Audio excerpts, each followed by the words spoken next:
Naghahandog ng libreng masahe at iba't ibang palaro ang GMA News TV sa mga kapuso natin sa Quezon City. Bilang pasasalamat ito sa patuloy nilang pagtangkilik sa ating mga programa. Narito ang report.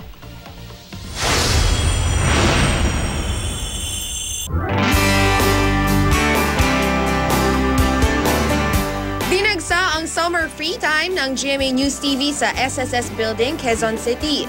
Wala mang panahon para makapagbakasyon sa dami ng trabaho sa opisina. Hindi raw problema dahil sa dami ng palaro at premyo ng GNTV programs. After a long day's work, what we want to do is to give back to them through fun activities. Masakit ang katawan? Merong libreng masahe all day long. Para ka na rin nagpunta sa beach dahil may libreng henna tattoo at nail art courtesy ng mga programang Mars at Taste Buddies.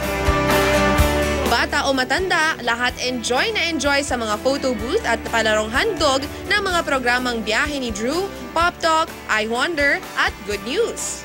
Super enjoy. Minsan lang mangyari yan. Mapahinga kami. Nakakawala ng sakit ng katawan. Nakaka-relax.